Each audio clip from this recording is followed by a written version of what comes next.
asalaamaaleykum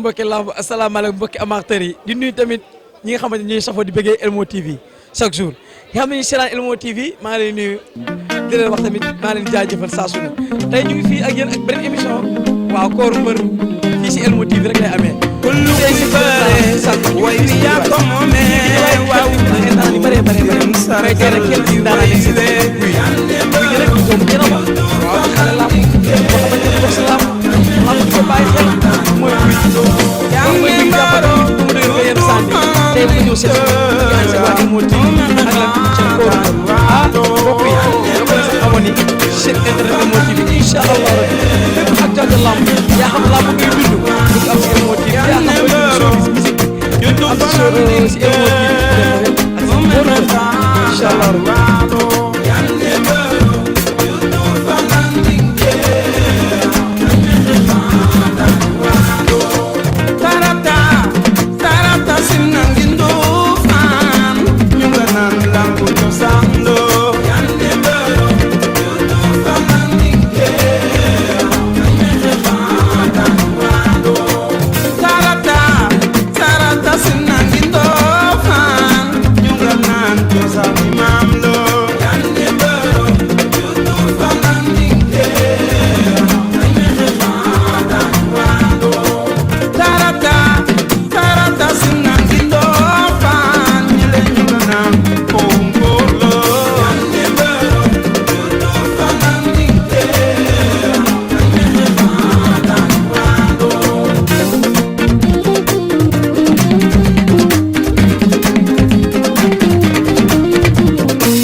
asalaamaaleykum Pape nuyu naa la. waaw maa ngi lay fay sama waa ji.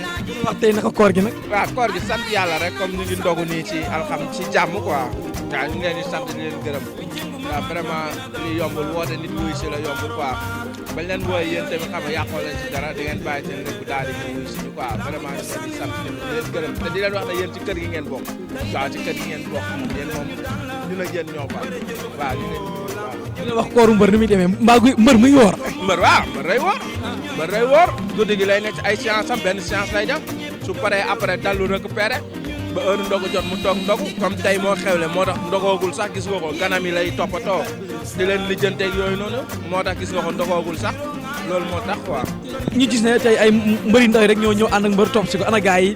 waaw xam nga bii 6e édition bi la gars yi yàgg nañoo ñëw peut-être tey dañoo jàpp wala ñu am lu ñuy def mais loolu moo tax quoi mais gars yi chaque jour lañ doon ñëw vraiment chaque jour lañ doon ñëw jàpp ci affaire yi liggéey bi loolu moo tax quoi comme tamit di ñaan comme 6e édition bi di ñaan yàlla suñu borom luñ mën ren bu déwénee lañ mën lu ko ëpp quoi dem xam nga ful ko def mu nekk loo xamante ne lu espèce lu ordinateur lay doon. lu ordinateur lay doon xam nga ñu ko mu ne loo xam ne daal day rafet quoi waaw loolu lañ ci jublu waaw. affaire bi dafa am benn autorité bu leen di jàppale wala mbër mooy def ak dooleem ak li mu am ak gars yi ñu def jàppale doomu aadama yi ndogu yi. waaw xam nga loolu du ñàkk tamit ku si mel ni sëñ Ablaye Diop xaas vraiment jàpp na si bés bi li fi nekk nii yëpp waa yëpp moo ko def mbër tamit jël ak man ak ay nitam def moo tax mu ñëw jàpp moom nag du ci dara ñun la ñun ñooy def édition bi jiital ko ci rek moom xam na ko sax moom fu mu toog da daan ñu moom deful dara ñun ñooy def rek moom mu ñëw quoi loolu moo tax quoi. maa ngi lay jaajëfal kon Pape. maa ngi lay fay bu baax sama gars yi. bu fekkee ay déwén yu bëree bëri. amiin di ko fekk ñi di fi ñëw. amiin sama gars yi jërë ngeen jëf waay.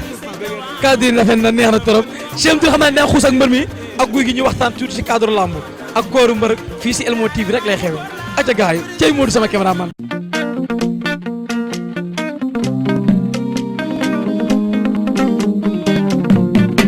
kullu kuy bëre way wi yaa ko moomee waaw nañ ko di leen sargal